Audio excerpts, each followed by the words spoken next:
welcome back to Split Decision. This week on episode 21, we're going to recap UFC Sao Paulo from this past weekend. Then we're going to preview UFC 295 Prochazka versus Pereira for the light heavyweight title. From there, we'll draft our top 5 Madison Square Garden events. And we'll cover our favorite football games from across college and the NFL. And finally, we'll jump into Stakes and Takes, our betting segment where we give you our best advice for this week's games. But first, don't forget to like and subscribe, and then head to splitdecisionpod.com where you'll find all of our recent podcasts, videos, top 5s, and more. Again, that's splitdecisionpod.com. All right, let's go.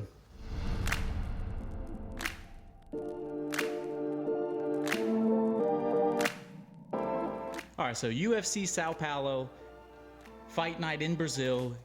Kind of an underwhelming card. Is a fight card. We previewed 6 fights for the fight card. By the time fight night happened and the fights started happening, we were down to 4. So 2 of them got canceled. One because of weight the day before, one because of a mysterious sickness backstage the day of. The Russian poisoning.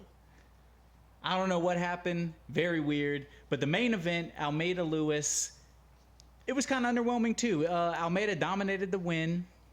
He got the unanimous decision win. Very surprising that it went the distance. I think going the distance was like plus 1,200 pre-fight, something like that. Yeah, it's pretty crazy. I think everybody thought it was either going to be a quick Almeida on the ground finish or Derek Lewis was going to catch him.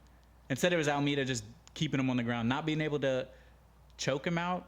Props to D. Lewis for not getting choked out. He had enough defense for that, but not enough defense to stay off the ground.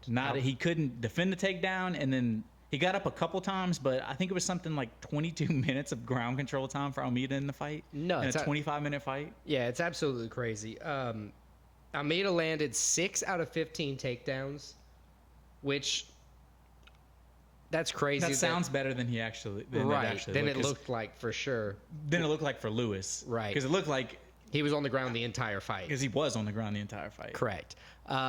It was. I think he struck it almost 80% accuracy. So Almeida that was, and then Almeida was only hit like 40 times in the whole fight. It's pretty crazy. It was definitely one-sided, lackluster, but dominant. It was lackluster, but it kept you interested because you knew if he somehow got to the feet and Derek Lewis connected, he was out. Because he hit him a couple times and had a couple like 3-4 second moments. You're like, oh, Derek Lewis, and then Almeida would just bring him back to the ground. But right. So one of the things, threat was always there. One of the things coming in, I thought that was going to play a way bigger role than it did, was the weight difference. I mean, this dude comes in weighing at 236 pounds, not cutting weight, anything, and he's just ragdolling heavyweights. Where Derek Lewis came in at 265, right on the button, and he couldn't get up with Almeida just laying on top of him for the entire fight. It was an absolute dominant showing. What do you think's next for Jailton Almeida?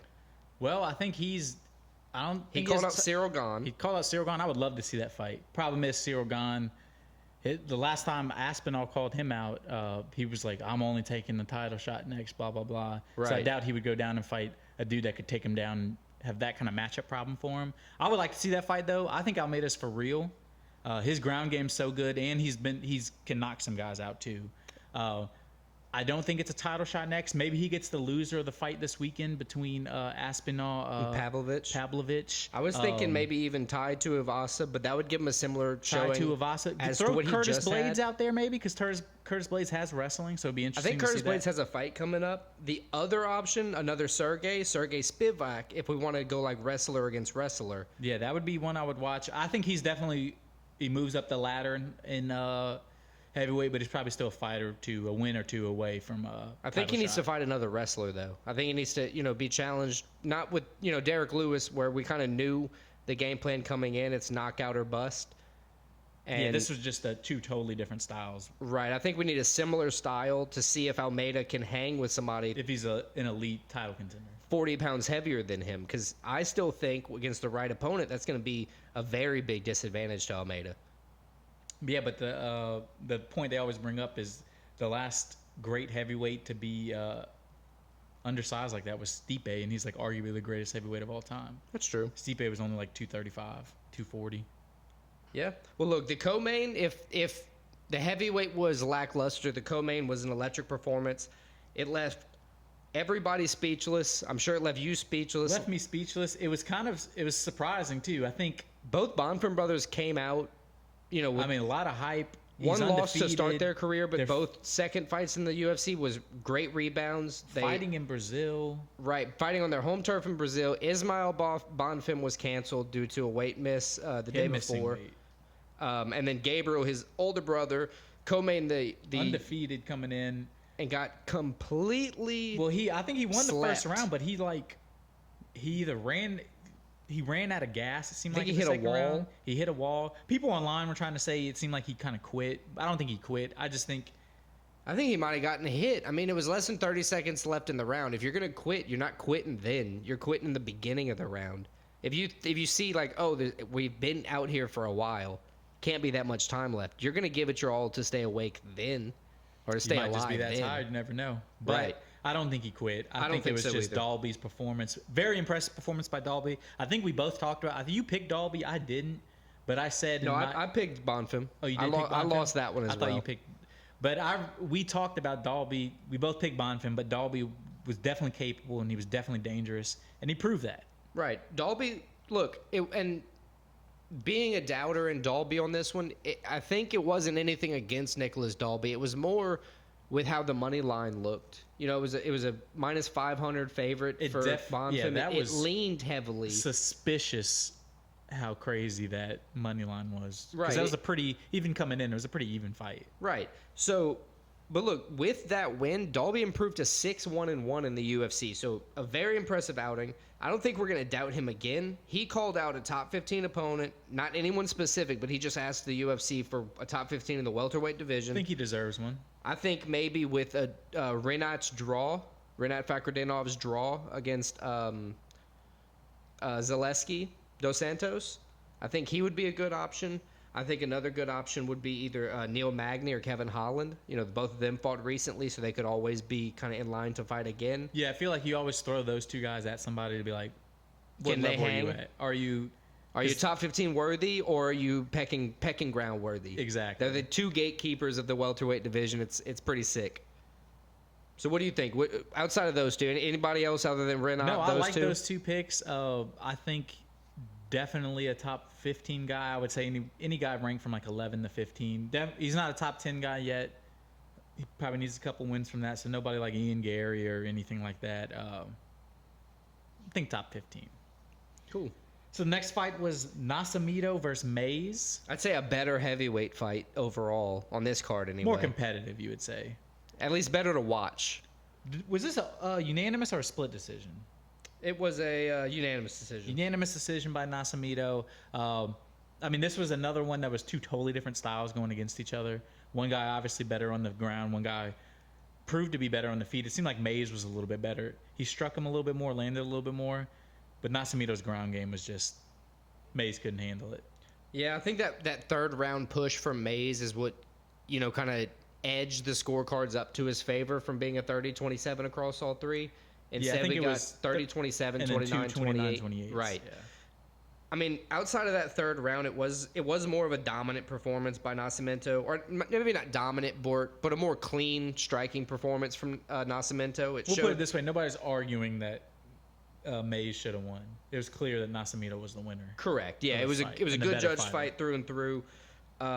Look, this is exciting because even with John Jones out with the torn pec, it's showing you that the hype in the heavyweight division isn't just in the top 10, top 15. It's deeper in the division. It's probably the deepest the heavyweight division's ever been. Usually there's only like 4 or 5 legit guys. Right, and the heavyweight division, to me, it looks like it's starting to heat up. I'll ask like I have been, what do you think's next for Rodrigo Nascimento? This is a tough one. I don't know if he's fighting a ranked guy next. I could see it. Again, like a lower ranked guy. Right. I picked a couple. I picked maybe like an Alexander Romanov. He has the schedule open for it. That would probably be the highest ranked guy I think he could fight at the moment. What's he ranked right now? He's like 11 or 12. 11. Yeah, see, I think that's if he's going to fight somebody ranked, nobody maybe even a Jairo Rosenstruck. Rosenstruck. He's a 15 or 14 ranked top 5 or in the top 15. He begged Dana for a top 15 fight before it, because Nascimento's last fight is his next fight on his UFC contract. So he's kind of in that proving ground moment. You know, he got a win over Dante Mays, but he wants a top 15 opponent to show the UFC, you know, that he deserves another contract. So I'd definitely be down for a top 15 for him. I'd watch it. So after an initial slow start to the fight, Cal Baralho really found his rhythm and started to kind of heavy maintain the control in the third round. I think that decided the entirety of the fight, giving him the strong edge in the judges' mind. Abbas Magomedov, right? Right. Cal Baralho versus Abbas Magomedov. You know, it was a good fight. It wasn't, you know, the strongest performance from Magomedov that we have seen before, but I mean, what is he, 1-2 in the UFC now? So I mean, we haven't seen him that much. Yeah, I feel like he's done better, especially because the last loss was another, you know, decision loss. No, his last loss was. It was a knockout. You're right. Yeah, dominated by. You're right. Tron. It was a good performance by Cal at the end of the fight. How'd you see it? I think it was a clear, unanimous decision win for Cal. I think 30-27 was one judge, and then he had 2 29-28s. Right. Yeah, he almost secured a submission, or he tried for a few submissions, almost got the arm bar. I had it 30-27. I think he won every round. I think it was a lot like the last fight where it was you watch that and nobody is legitimately arguing that Baralho didn't win the fight. My only problem is I picked Abbas pre-fight, so now then kind of going and watching the fight, I watched it with an Abbas lens, if you will, or an Abbas bias. So I'm not arguing the judges were right, but then it made me agree with the 29-28s at the very least. But who do you think's next for Cal? He called out Dricus, which we got that announcement. Dricus is fighting. I mean, there was no way he was going to fight. No, he wasn't fighting Dricus anyway, but at least we don't have to worry about it now. Yeah, Dricus fighting for the title. So he's not getting that. Maybe Gastelum, Chris Curtis, Anthony Hernandez, if he gets a top 15. Chris Curtis, I wouldn't mind seeing that fight. Yeah, I mean, Cal's got that attitude with the kind of shitty tattoos, free spirit across his throat. And then I forget what's on his arm, but it's like, just don't die or something like that. Yeah, and he was bitching on Twitter after the rankings updated after his fight that he wasn't ranked. He was calling politics and bullshit. Yeah. So he's a guy, he's got a personality. He's a Brazilian Colby Covington at this point in my mind.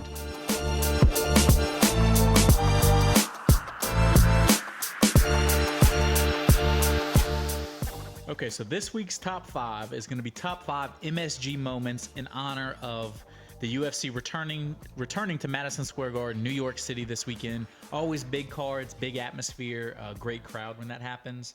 So we thought we'd honor that with our top 5 MGM moments / events. I feel like we're about to get in a fight.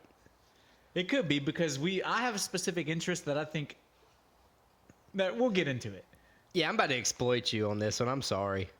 My number one, though, I'm going to go we do a UFC podcast. I'm going to go a UFC event, and I'm going to go UFC 205.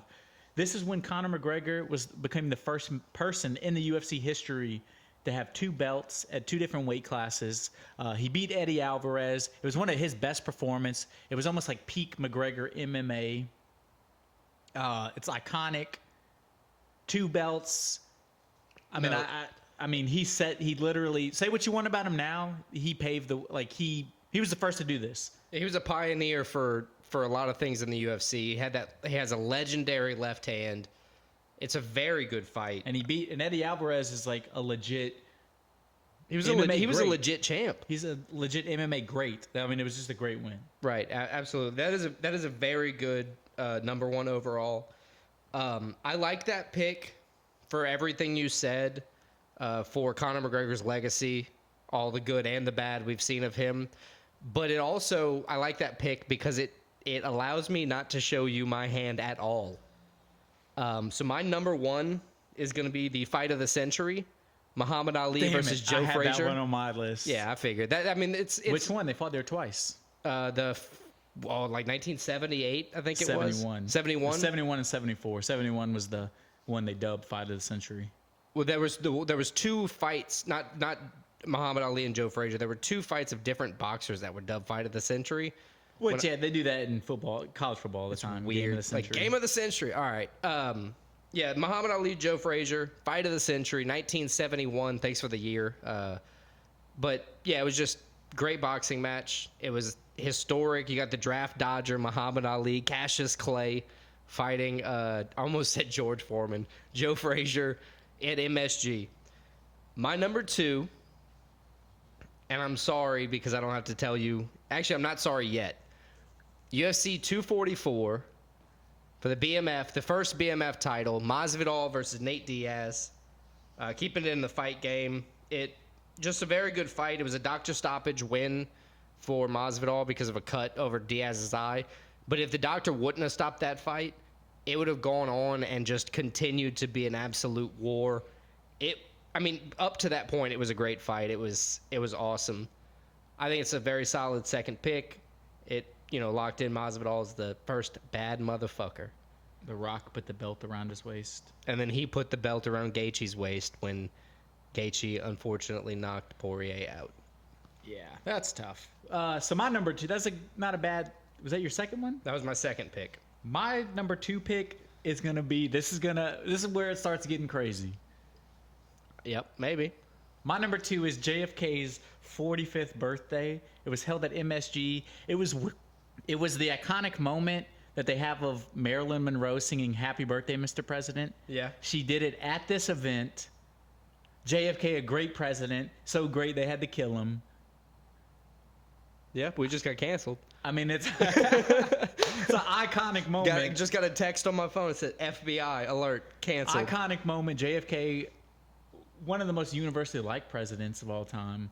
The fact that, that would never, you don't see Biden or Trump having their birthday at Madison Square Garden and, stars showing up. Right. I mean, Obama could probably get away with that. I got a birthday on my list that I'm thinking of picking. So my number 2, JFK's 45th birthday celebration. That's a very solid one. That I forget about the song. That would have been that would have been one of the most recent things in this MSG, right?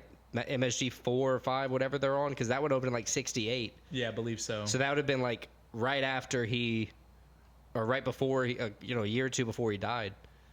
Huh, nice. What's your third pick? So my third pick is... This is where the rubber meets the road, sir. My third pick is going to be one of the best bands of all time. Their first time Here we go. touring North America in Madison Square Garden. I'm going 1970, Led Zeppelin, when they played at Madison Square Garden. It's a concert you can buy. They have it filmed. You can buy and watch it. It's amazing. You can steal it, too. You can... What do you mean? It's on YouTube. Oh, yeah, it's on YouTube now, but I guess it's not stealing because that pays them. It's a great concert. Iconic rock band. Probably the best, legitimate rock band of all time. Right, through and through. Definition of rock band. Right, it doesn't go, too hard to where it's, screaming at you, and it's not too soft to where it's, Beatles, pop or punk. Right. Absolutely. Quintessential rock band, Led Zeppelin, their first time in New York City, first time Madison Square Garden, first time in North America. So that's my number 3. That's awesome. That's a good number 3. I see your Led Zeppelin. I know exactly where you're going now. And I'm going to say thank you for showing me this band. More recently, actually. Pink Floyd, June 1977, Madison Square Garden. I think it was the Bad Muse tour or something like that. No, you don't even know. It's the In the Flesh. Was that the In the Flesh tour? In the Flesh tour, 1977. There you go. The In the Flesh tour. My space is small to write down, sir. In the Flesh tour, 1977. Pink Floyd. Thank you, Christian, for pointing them out to me. Just great band. Yeah, that's my number 3. I guess it's time I got to go to my number 4. I'm going to give it a layup. I'm going to hang on to the birthday cue here. Actually, you know what? Never mind. I'm going to go with Kobe Bryant's 61-point game for the Lakers. It was in MSG. It was his 5th 61-point game in his career, and he's not with us anymore. R.I.P. Kobe Bryant, 61-point game for my 4th pick. Not a bad game. I mean, you can't really hate on Kobe anymore. You're not allowed to. Not allowed to. So say it's a good pick. It's a good pick. My number 4, I'm going the 1970 NBA Finals. The iconic Willis Reed getting injured in the finals, coming back, literally limping back onto the floor, played a pivotal role in the Knicks winning the game, winning the title. 1970, that's their second most recent title for the New York Knicks. The other one's 1973. That's so it's crazy. Still a huge moment. I mean, it's an iconic moment if you follow basketball of him coming back onto the court after being injured and being the hero for the game. I think it's something everybody thinks about if they're a sports fan when they think about MSG. It's one of the iconic moments. That's my number 4 pick. I like that. What's your number 5? And my number 5 pick, I'm going another. I see your Kobe Bryant. Raise you, Wayne Gretzky. His final game of the greatest hockey player, no doubt, of all time was when he played for the New York Rangers at Madison Square Garden. I believe it was either 98 or 99. I mean, it's like wherever LeBron's yeah, it'll be like a quintessential moment for sports, wherever he last plays. It was amplified even more that it was at an arena like Madison Square Garden. And I'm sure it was the greatest player crowd of all time got to play his final game at probably like the greatest arena in modern times. In modern times, right? It's like poetic, right? It's our Coliseum. It's our Acropolis. It's an homage. It's not going away because it was hell to build Madison Square Garden on top of Penn Station. They actually just referenced that in Mad Men. Yeah, they're talking about it. Or I guess at the end of last season they were talking about it. That's a good one. Wayne Gretzky from the New York Rangers. That's good. My 5th pick. This is actually one we've seen. It was in 2021. We saw it live. Louis C.K. live at Madison Square Garden. We watched that comedy special at my house. Very good special. It was Louis C.K. back into comedy, uncanceled, back into real life. Just let the man, do what he wants to do. He wasn't hurting anybody. Yeah, funny comedian. I don't know if I'd have him in this list, but it was a good. But he used to do sellout shows at places like MSG all the time, and then cancellation. So, give him his props. He sold it back out again on his first tour out, or first show out, at a big thing. So, props to Louis C.K. Yes, I think that kind of wraps up the top 5 right there. This was a hard one. Yeah, I had a bunch. It was hard to narrow it down and to say what is really stands out above the other ones. Yeah, I had The Who. I had Jimi Hendrix. The Who. I mean, pretty much every major rock band. Not even rock band, but if you're into any kind of music. Did Taylor Swift do MSG? I'm sure she's doing the football stadium, so she most definitely did MSG. I doubt she could sell out MSG. I'm she kidding. I'm kidding. Place is 3 times the size. Yeah, if you want to get canceled, that's what you have to do. You have to talk shit on T Swift. We can't do that here. So my top 5 again is number 1, UFC 205. McGregor becomes double champ. Number 2, JFK's 45th birthday celebration. I really like that pick. Me too. Number 3, Led Zeppelin's first time in North America, the 1970 Led Zeppelin tour at MSG. Number 4, also 1970, Willis Reed coming back injured in the NBA Finals, helping the Knicks win. And my number 5 MSG moment / event is Wayne Gretzky playing his final game. That's awesome. My top 5, Muhammad Ali, Joe Frazier, fight of the century. UFC 244, Masvidal versus Nate Diaz for the BMF title. Number 3 is Pink Floyd, 1977, Into the Flesh tour. 4, Kobe Bryant's 5th 61-point game at MSG. And 5 will be Louis C.K. live at MSG. First show back.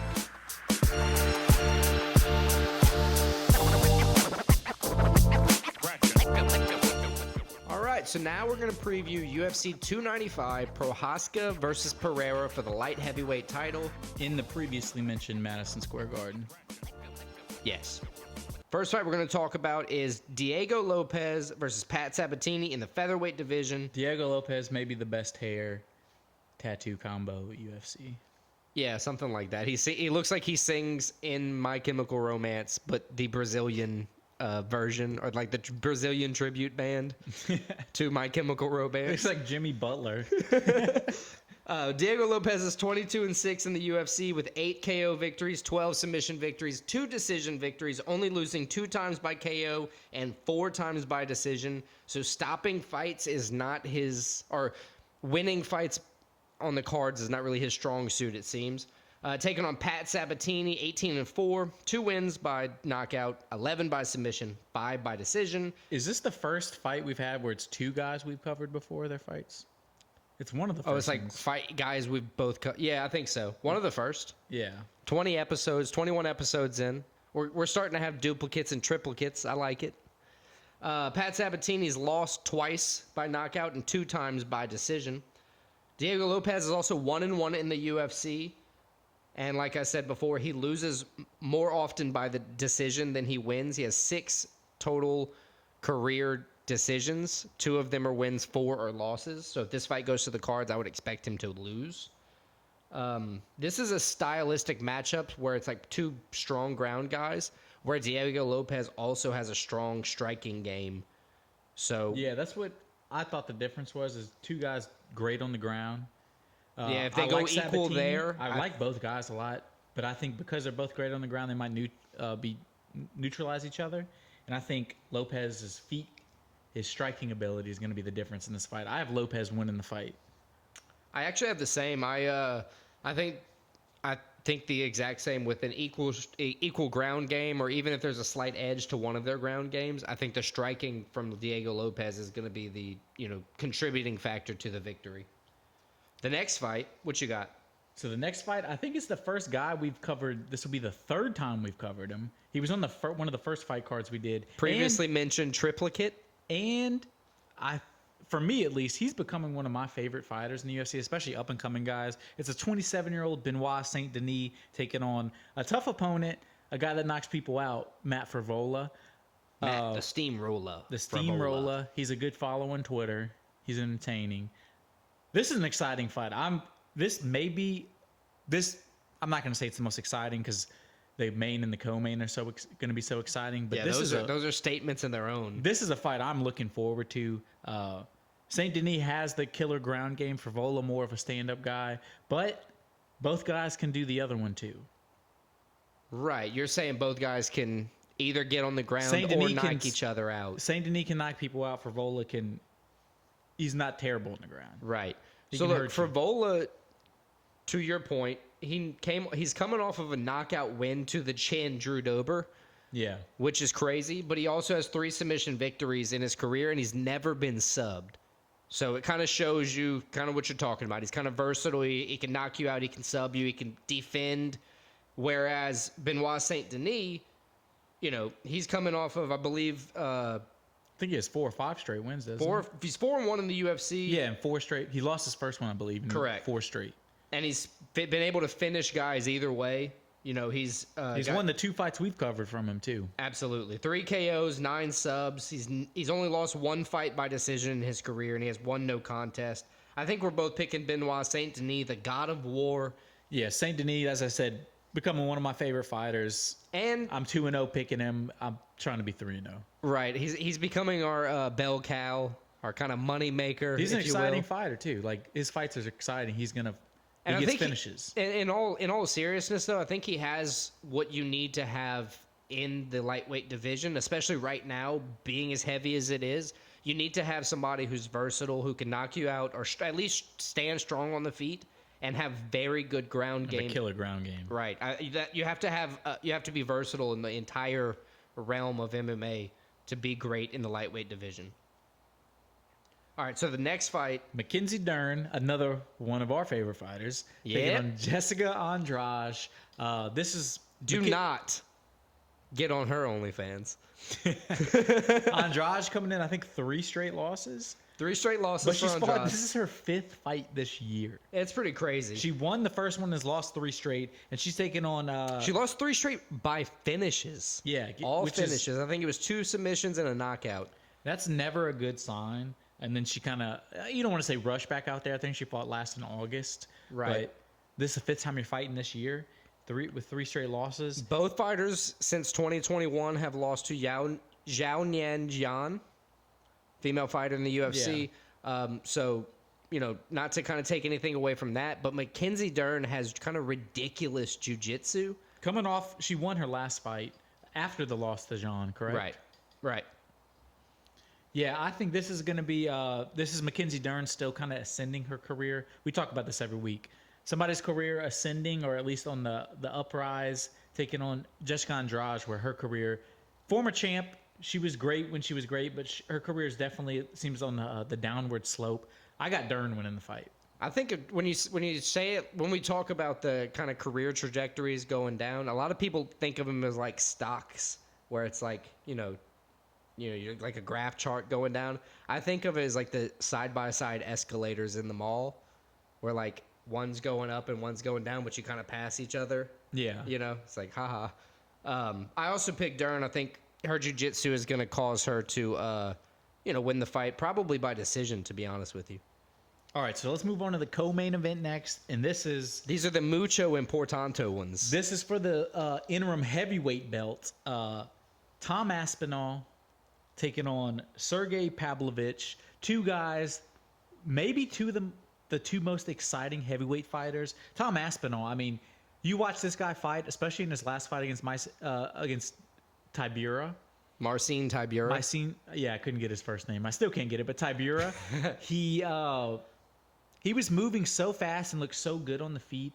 Like, you couldn't believe he was a heavyweight. He was moving like a lightweight, a featherweight. He's so fluid on the feet. One of the most talented guys. And then he's taking on Pavlovich, who, I mean, this dude destroys people when he beats them. I don't want to say he can't wrestle, but he definitely leans on his power to finish fights. He has 15 KO victories. Only one loss total, and it was by KO. I mean... Yeah, it was against Alistair Overeem. And that was when Alistair Overeem was just destroying people. I think it was like 6 or 7 fights ago for him, so he's won like 5 or 6 since then. Right. Aspinall, though, has been completely electric. He's been on this crazy tear. I think he's also 6-1, and his only loss was the bullshit. He got hurt like within... He had a knee injury. 15 seconds of the fight started, and they counted as a loss. Yeah, which I get. I get it, but it's like... It pisses you off, especially if you have money on him. Or especially if it's his only loss, where it's like, yeah, I mean, come on. Yeah, it sucks. But I love Tom Aspinall. I think Michael Bisping, I think it's because he's English, but that he has the chance to be the greatest heavyweight of all time. I mean, he does have the chance, I guess. I wouldn't go that far yet, but I love watching him fight. He's one of the most exciting heavyweights. In his generation, for sure. I think this is going to be a killer fight. I think Tom Aspinall gets the victory. I'm leaning towards first round KO. I think one of these guys are going to get KO for sure. But I think Aspinall. I'm going Aspinall, but I don't know what's going to happen. Honestly, I wouldn't be surprised anything. I have to agree with you there. I think Tom Aspinall is going to win the fight. I think he's going to be the interim heavyweight champion, and I think it's going to start, at least the narrative that John Jones is going to have to fight him to come back. And that's what I'm excited for, because at the beginning, we didn't have to have that fight, but I want the narrative to be that we have to have that fight.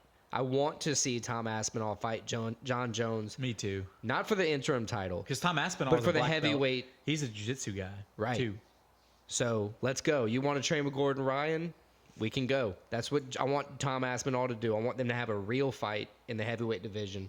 But he has to go through Sergey Pavlovich to get there, which is not going to be an easy test. There's no guarantee he does. I still think Tom Aspinall wins, so lock those in if you feel necessary. It's a very slight odds. It's minus 120 for Aspinall and plus 100 for Sergey. Yeah, it's pretty much a pick 'em. Right. Moving on to the main event, the light heavyweight title fight, the fight of the totems, if you will, the Easter Island head versus the Japanese samurai. The Avatar. I don't even know what you would call Yuri, but he's just scary. He's terrifying both guys. Pretty scary guys. Both very talented guys. Yuri, his last fight, he won the title. You forget about that because he got injured. Right. He hasn't fought since then. He gave up the title because he knew he was going to be out a year plus. It's like, this is a dude that won a belt, and then he technically, he never lost. Yeah. Yeah. So I get it. And he's taking on Pereira, trying to become a double champ. Pereira's just a monster in his own right. Look, between the two of these guys, they have 5 total career losses. Nuts. It's crazy. Pereira. And you know what's another thing I saw that was crazy? Yuri, this is only his 4th UFC fight. Right. He's 3-0 in the UFC I was right now. about to the say third that one was the fucking title fight. Combined, these guys have fought like 7 UFC fights. Remember when he fought Reyes? Yeah. Dominic Reyes, and he just Destroyed. That was his him. second UFC fight. Absolutely. Look, Prochazka hasn't lost since 2015. Yeah, I mean, if you watch his fight, like he's only had one his technique decision isn't victory in that time. Orthodox, but dude, he rocks people. He's only must had be one the decision strongest dude. victory since 2015. So he's finished every fight since 2015. He's got to be like crazy punch power, like unbelievable. And only but he's also 6 fighting a guy that literally this week got inducted into the Glory Kickboxing Hall of Fame. In only Alex Pereira. 6 UFC fights, Pereira has fought 3 UFC champions. Yeah, he fought Adesanya twice, and then he Sean knocked out Sean Strickland. And who was his most recent one? Oh, Jan Blachowicz. So 4 if you want to count Izzy twice. Yeah, I mean, that's an 3 impressive thing. different UFC champions And in he's beat 6 them all. UFC fights. And he's beat them all. And he's beat them all. He did lose to one of them, but he also beat that guy. 5 and 1 in the UFC, 2 wins without a finish. This is battle of the Totem, He's probably Totem the best Warriors. pure striker, maybe in MMA, but definitely in this. The thing weight is, class. when you see him fight, he looks like he's not putting forth any effort. So it doesn't look like he's as powerful as he is, but he's knocking people I don't know, out. man. He looks pretty fucking powerful. He looks like a scary guy. He does. The UFC today, but it's posted because him it's knocking, so effortless. They posted him knocking Sean Strickland out in like 75 15 angles. different Yeah. angles. It was like I didn't even know this was an angle. It Who was do you like think's literally gonna phone win? shots. Who do I think's gonna win? I think either guy can win. Obviously, I we're know. talking about this kind of power. Same kind of odds. A pick 'em 110 and minus 130. I like both guys a lot, but I think I like Alex Potan Pereira a little more. There's something about him. I'm a fan of him. He's one of my favorite fighters currently fighting right now. I like Yuri too. I'm not going to be mad if he gets a dub, but I think I'm going to go Alex Pereira. I got to go with Yuri. I think Prochazka's going to win. I think he's going to, get the title, keep the title, whatever you want to call it. I think he's got what it takes, and I don't think we have to worry about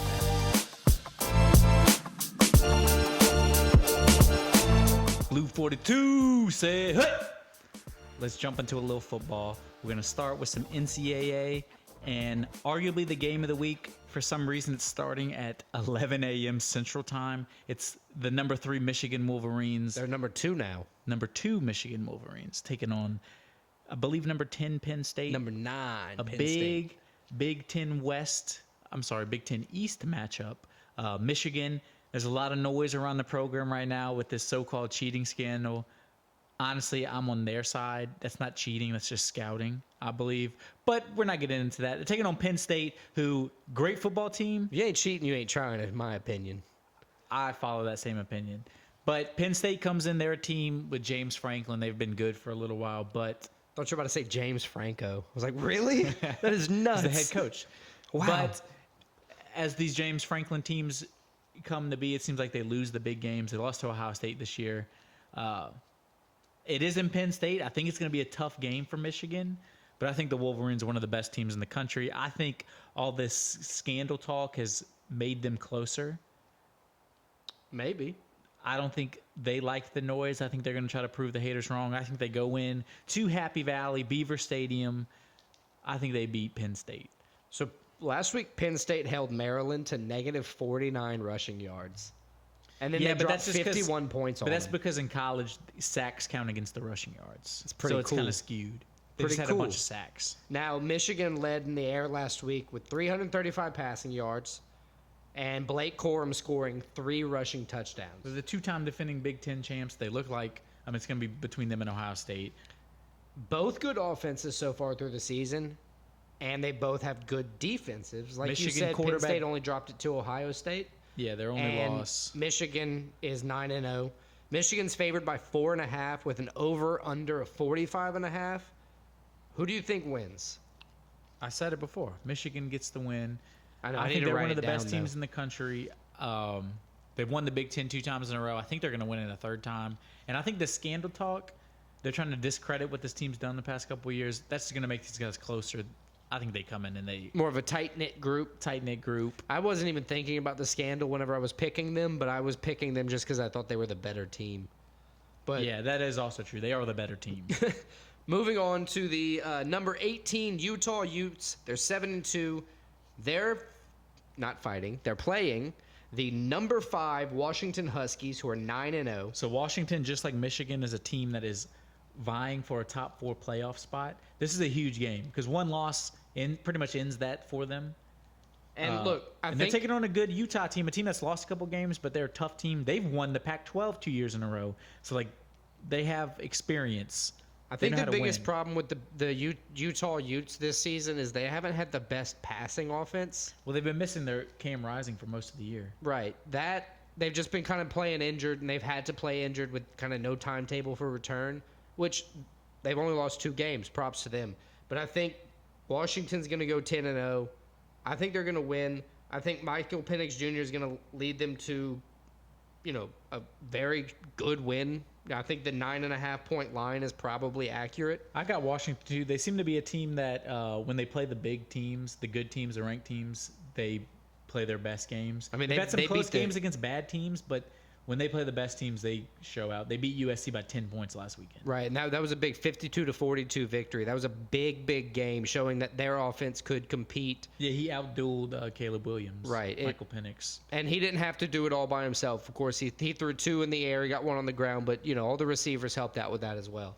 All right, so the next one we're taking a look at is the big SEC East matchup, the Missouri Tigers coming in 7-2, taking on the Tennessee Volunteers, who I believe are also 7-2. 7-2. The Volunteers are ranked 14, and the Tigers are ranked 16, so it's a close ranked matchup. I like this Missouri team a lot. They played LSU. LSU did beat them, but they put up a good fight, and they put up a lot of points on LSU's defense. Missouri, they gave Georgia a tough fight last weekend. And it was an expected loss. So. It was an expected loss, and they were in the game in the fourth quarter, then Georgia kind of pulled away as they do. Right. Tennessee pulls off a big win. They're off of a big win, but this Tennessee team's kind of third in the nation on the run, brother. We don't know how good they are, though. Against the good teams, they don't always perform the best. You're right. I don't want to say it's a rivalry game because they haven't played that much like in the past, besides the past like 10 years, but because Missouri's newer to the conference. This is a big SEC East game. I think it's going to show the second best team in the SEC East because Georgia's running away with that. Yeah, I think it's a very important game for both of them, for sure. I think it is for teams trying to build their program and be sustainable. I like Missouri. I like their quarterback, Cook. I like what Missouri's putting down the last few weekends, even though they lost to Georgia. I got the Missouri Tigers getting the dub.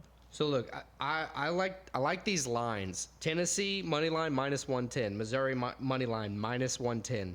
Tennessee favored -1 at Missouri with an over/under 58.5. I think Tennessee's gonna go to Missouri and win, but it's gonna be an ugly game. They're gonna need that confidence when they go to play Georgia next week. And I think that's really what's going to pull them together to win, knowing that they have an even tougher matchup on the horizon. They have to play their best the next few weeks to even stand a chance to win this game. So I picked Tennessee. So we differ on that one. But speaking of Georgia, they're playing maybe the other biggest game of the weekend, contends with Michigan, Penn State. It's the number 1 or number 2, whatever poll you look at, Georgia Bulldogs taking on number 11, Ole Miss. Big time game. Ole Miss still technically is alive for the SEC West title. They're 8-1. They need Alabama to lose twice, but they're still alive. They're having a great year, and they're taking on the Georgia Bulldogs, who seem to be a team that plays to their opponents. They've had some close games, but you never really doubt that they're going to win the games. Against Auburn, you would say, against Missouri, close games. Right. I think Georgia's a team that plays to their opponent. And I think they have a team that's ranked pretty high coming in to Athens this weekend, and I think the Bulldogs are going to come perform one of their best games of the year. I like Ole Miss, but I think Georgia's a better team, and I think when they're performing their best, they're probably like 14 to 17 points better than Ole Miss. Yeah, look, Ole Miss, I actually just looked down and realized Ole Miss is actually ranked 10 now, so top 10 matchup. This has very big implications for both. I think I read online here a win would lock up an SEC title game for Georgia. Yeah, I mean it's pretty much guaranteed anyway, but yeah. That's great. But a win for Ole Miss will do everything to keep their playoff hopes alive as it is. So it's a very important game for both schools for just kind of different reasons. But like you said, Ole Miss has been playing great all season. They're 8-1. Georgia's favored by 10.5 with an over-under of 58.5. I think they're still going to win because throughout the whole season, Georgia's only allowed 15 points average per game. And through and through, Ole Miss has, just done a little bit worse, 23 points per game allowed. I think those kind of things where they're both high-powered offenses, both scoring about the same, I think in a shootout situation, I think Georgia's going to win, and I think that's what we have here. All right, and the last game we're going to cover for college football is the Oregon Ducks versus the non-ranked Trojans. USC Trojans. USC, except for their third loss this weekend to the Washington Huskies. Oregon's the big favorite. They're at home. They've been playing great. Something tells me, though, USC is going to come out and play pretty good. I think USC keeps it very close. I think that offense and having Caleb Williams on your team and some of the receivers they have, they're always going to be in any games. They just need Oregon to make a couple mistakes. But saying that, I think the Ducks let the Trojans hang in there for most of the game, but I think Oregon pulls away towards the end. I think it's going to be a little closer than the experts think, but I got the Ducks. Yeah, Oregon favored by 15.5 here is kind of crazy. Just because Caleb Williams can score in any situation, I feel like. He's proven that he can lose games. I'm going to say it's going to be close enough, but the Ducks win by like 10. 12, something like that. Maybe even 14. They can win by 2 touchdowns and still cover the line. Still, yeah. I think... And not cover the line. They won't cover the line, right. Over under 73.5. Last week they had the USC and Washington had the over under of 76.5, and it was a 94-point game. Oregon's favored on the money line minus 800, so huge odds for Oregon to win this game. I agree with you. I think Oregon's going to win, but it's going to be a big battle between Caleb Williams and Bo Nix. Huge high-powered offenses, and I think you can also sprinkle in some Marshawn Lloyd, the number one, yards per rush leader in college football, to help out with an obvious high scoring game that's about to happen. I think, like you said, Oregon wins and keeps the Trojans unranked. So it looks like we mostly agree except for one college game. So let's move on to the pros. First professional game, NFL game we're going to cover is a big NFC North matchup. The Cleveland Browns 5-3 taking on the 7-2. Maybe the team nobody's talking about for some reason, the Baltimore Ravens 7-2. Yeah, absolutely. Lamar Jackson, he's not putting up great passing stats or whatever, but he doesn't need to. He doesn't need to. He's playing smart. efficient. He's playing the best, most efficient he's probably ever played. I really like this Ravens team, honestly. The Browns are kind of hit or miss. They're very talented, but I don't think they have the coaching and the team set up as the Ravens. The Ravens at the beginning of the season, it looked like they were already destined to have problems. They lost a running back early. Another ACL problem, I believe. Lamar Jackson. J.K. Dobbins. Yeah. J.K. Dobbins, yeah. Achilles. Same as Aaron Rodgers because he said they were rehabbing together. Right. There you go. Last week, Lamar Jackson, didn't have to do much. He held the game, used the rushing attack from Gus Edwards to put a few scores on the board. They beat Seattle 37-3, absolutely demolishing them. But on the other side, for the Cleveland Browns, Deshaun Watson played like he was worth the $200 million they paid him. It's about time. Right. They need him to be back. But look, he did have that back injury a few weeks back. So maybe if he's rehabbed and he's back to 100%, we may be seeing a very good game with this. I think the Ravens are going to win. They are favored -6 on the line with only an over-under of 37.5. I think that's kind of weird seeing as, Seattle put up 37 alone last week without any scores through the air. So I'd be interested to see if this actually hits the under or the over. I think the Ravens win. All right, so the next game we're going to cover is, I don't think anybody looking at the schedule preseason would think the Jaguars would come into this game in week 9, I believe we're in. Right. Having a better record than the 49ers. Jaguars 6-2, 49ers 5-3. It's crazy, but the 49ers are still favored, -3. 49ers favored despite their going across the country to Jacksonville. No respect for the Jaguars, honestly. Right. That's 6-2. God hates them. God hates the Jacksonville Jags. Trust me. Over under 46. San Francisco favored -160 on the line. Jacksonville plus 135. I just don't think the 49ers, they lost 2 in a row, went to the bye week, or 3 in a row. 3 in a row. went to the bye week. I don't think there's a way they lose 4 in a row after a bye week. Deebo Samuel should be back. Yeah, Deebo coming back. I like the Jags, honestly, but something's telling me the 49ers are going to be up for this game. I think the Niners get the dub. It's also weird to think the Jags were also coming off a bye, but they're also, while they're good, we're not really hearing a lot from them. I didn't even remember that they were on the bye until I looked it up. But I think that's a good thing if you're winning and you're kind of under the radar at this point in the season. Yeah, absolutely. I mean, I'd like to see if it settled the bye for both of them. You know, did it cool off the Jags because they've had 3-4 wins in a row now, and did it kind of give the 49ers a chance to regroup? Reset, regroup. I think the bye is going to be helpful for both teams. You know, healthing them up, get them a little bit stronger. So I think it's going to be a good matchup. I think the 49ers win. You said that as well, right? Yeah, I picked the 49ers. Go ahead and healthing them up. Healthing them up, man. Healthing them up. All right, next on we have the Houston Texans. Definitely offensive rookie of the year favorite. You can pretty much give him the thing now. But he's honestly in the MVP race, C.J. Stroud. I got a question. The way he's playing for the Texans. Is Eli Apple still on the Bengals? No, he plays somebody else. Okay, so we're good. We should be good. We're good. The Texans taking on the Bengals. Bengals finally, thank the dear Lord. What are they, 5-3 now? 5-3. They turned it on after the horrible start. Joe Burrow right now back to being one of the best quarterbacks in the NFL. Calf injury must have been lingering on for longer than wanted to say. Bengals on this game are favored by 6.5 points with an over-under 48 points. Yeah, I think the Bengals found their groove. I think they're back to being one of the best teams in the NFL. Jamar Chase has a back injury, though, so he's day-to-day questionable. Well, I do like the Texans. I like what they're doing right now. C.J. Stroud, I'm loving it. Is that like a burger? Is that like McDonald's? C.J. Stroud, I'm loving it. Good try.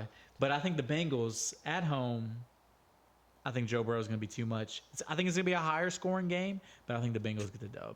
I think even with the Jamar Chase back injury, even if he's out this week, I think Joe Burrow has enough options on the team now that he trusts to, kind of get the win when he's comfortable and when he's strong, like not injured, healthing him up as well.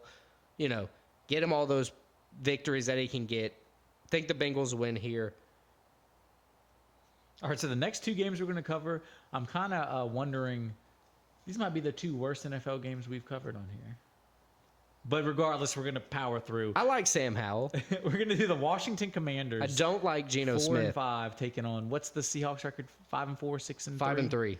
5-3. Commanders Seahawks. I think this is a game a total of 13 people are going to watch. I guess I'll be one of them now that we are covering it. Yeah, so I think good. The Commanders have a good defense, but man, they just traded away a lot of their good defensive linemen. So I don't know how they're going to hold up against the Seahawks. The tanking didn't work last week, though, for the Commanders. They still beat the Patriots 20-17. Yeah, so they beat the Patriots. I mean, they look good against the Patriots. Not hard. I just think the Seahawks at home, Commanders coming cross country. Seahawks are one of those teams. I don't know how. Seahawks and Geno Smith, he's going to get you 9 or 10 wins with the Seahawks, it seems like, this team. Yeah, it's weird. They're going to lose some games they shouldn't lose, but they're going to beat a lot of teams they should beat. And they're going to compete when they have no business competing as well. Exactly. Right. So I think the Seahawks are going to get the dub. I agree. And then we talked about that. This might be the worst game we're ever going to cover. Ever? Yeah, maybe. Wait until our teams are just really, really, really bad and they're playing each other. With the way these offenses are playing right now, the Oakland Raiders, Las Vegas Raiders. I'm sorry. They're playing like the Oakland Raiders. Actually, they did win their last game once they fired the coach. 27-0 over the Cardinals, who traded away their quarterback before their other quarterback came off of IR. And they're taking on the Jets, who almost got shut out. Oof. As much progress as Zach Wilson had made, and they had won 3 in a row, this last game against the Chargers this past week, and he looked like he regressed even worse than he was before. Like before the end of last season. Yeah, so I think for the rest of the Jets season, every game is a must-win. That's it. They just got to stay in the playoff hunt so when Aaron Rodgers can come back. Apparently, I saw on the internet today he can come back. Like he feels as though he's going to be able to start practicing in the next 3 weeks or some bullshit. I wouldn't go that far, but he is walking without crutches, which is nuts. Chunking the ball down the field. Yeah, throwing the ball 40 yards already. So Zach Wilson underperformed, like you said. But I think Zach Wilson, he's a survivor. I think he's a guy. He's going to underperform. The last time everybody was like, dude, you got to get him out. He came out against the Chiefs, played pretty well. And who else do they have? Like, at this point, they just kind of got to wait. Yeah, at this point. They banked everything on Aaron Rodgers. And I think Aaron Rodgers likes him, so it's like, we don't want to piss Aaron off before he even plays for us. Right. So might as well keep him in. I think Zach Wilson performs well in this game. He's taking on, I think O'Connell is the starting quarterback. Dude, the Raiders benched Jimmy G and fired their entire staff. I mean, damn near. I get it. Did you hear the story about it? No. I did. Josh McDaniel. They had a team meeting, and the team started shitting on Josh McDaniel. But then Antonio Pierce stood up and gave a speech where he was talking about how they need to come together like he did with the Giants when they beat the Patriots, when they were undefeated. Well, Josh McDaniels was the offensive coordinator. Even though Antonio Pierce calmed everything down, brought the team together, helped him out, he got mad that Antonio Pierce talked shit on the Patriots. They got into a thing. Mark Davis, the owner, found out and said, no, that's some loser-ass shit. Get out of here, Josh McDaniels. Nice. Antonio Pierce, you're the interim coach now, and you have a chance to be the new head coach. I like it. I like it too. But I picked the Raiders. I got the Jets. I like Robert Saleh. I like their defense. As I said, I think Zach Wilson steps up. Here's my narrative. And becomes not the worst quarterback. My narrative is Devontae Adams, former #1 wide receiver in the NFL, still great, made a bad decision going to the Raiders. He made a bad decision just leaving Aaron Rodgers, yes. Yeah, hindsight. It's a bitch sometimes. He was going there because he's best friends with Derek Carr. Right, and then Derek Carr just dipped. Right. But here's the thing. Dipped him. Because because Devontae Adams didn't score any points, fantasy yards, anything the past few weeks, this week he's going to be on fire. That's why I picked the Raiders over the Jets. I think it's going to just be one of those matchups. Raiders at home. I think that's what it takes. I like that we have a few picks that are off from each other.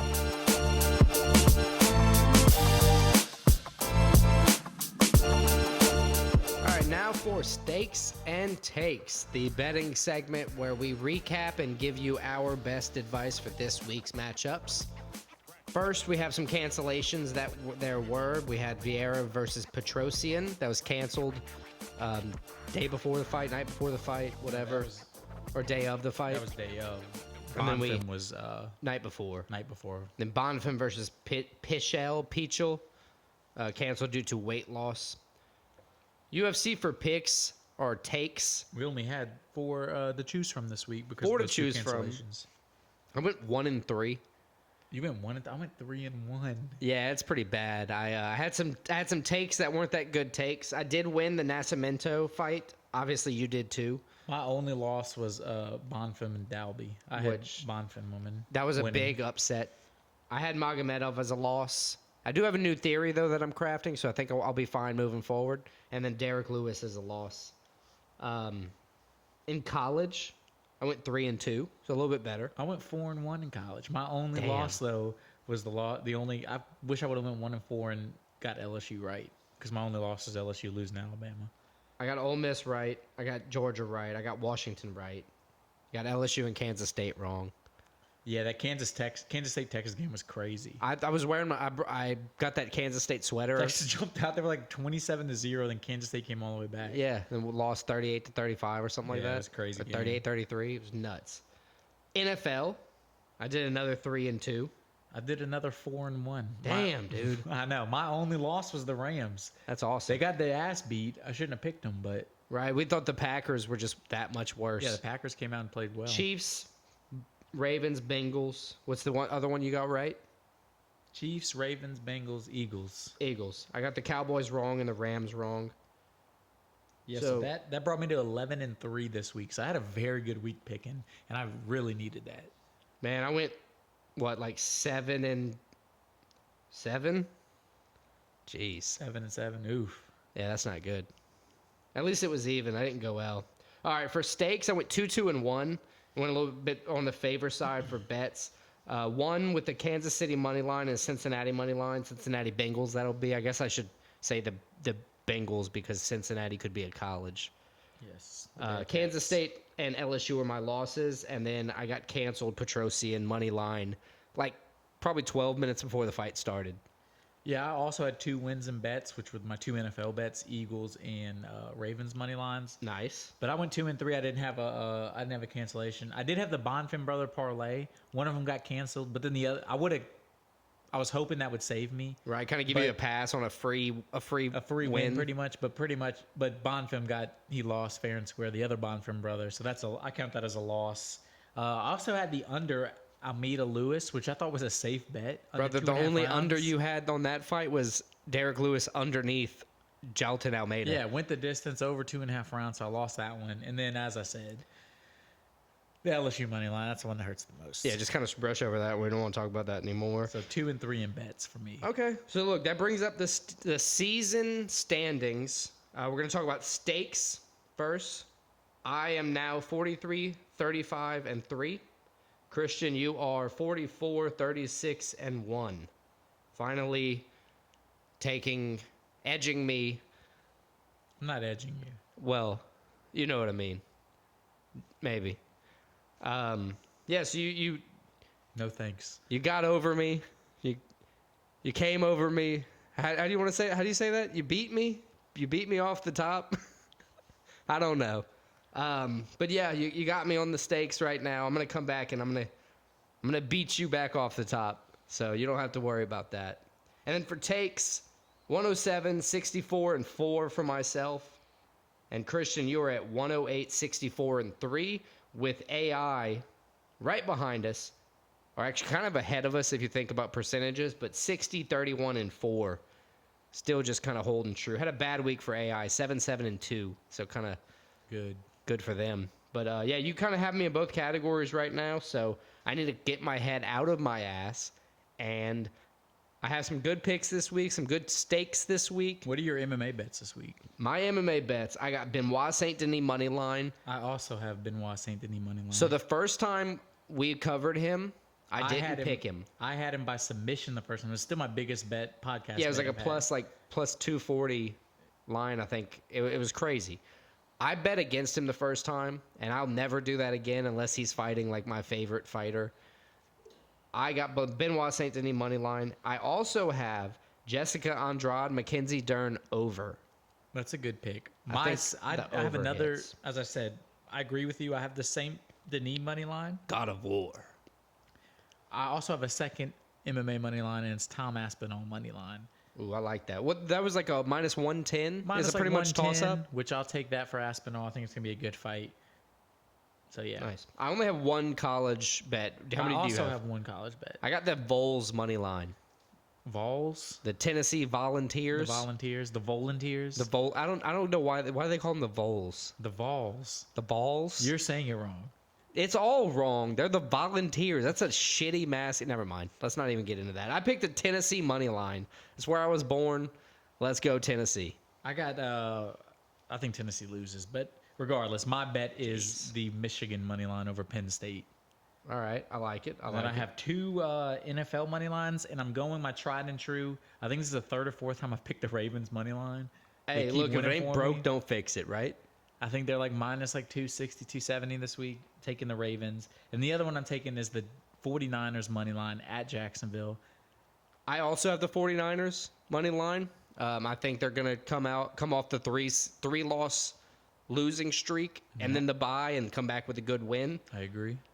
And with the Seahawks, I think they're going to kind of come back after that 37-3 loss over the Ravens. I think they're going to come back kind of swinging, get back into their groove, and get a good win this week. So I got the Seahawks money line. So I think that kind of wraps up our picks, huh? Picks, bets, everything. That'll be everything for stakes and takes this week. I guess it would have been a good idea to fade us last week, or fade me last week. Picks wise, bets wise, you did all right. Right. But yeah, thanks for listening to this episode of Split Decision. This was our 21st episode, which is a big deal. Yeah, we're officially legal. Officially legal. Catch us next week. We're going to recap the UFC 295 that we previewed this week, and we're going to take a look ahead to UFC Vegas 82, and we're going to huddle up for a little football. Madison Square Garden once hosted a 6-day bicycle race in 1891 where participants rode continuously, sleeping in makeshift cabins on the track.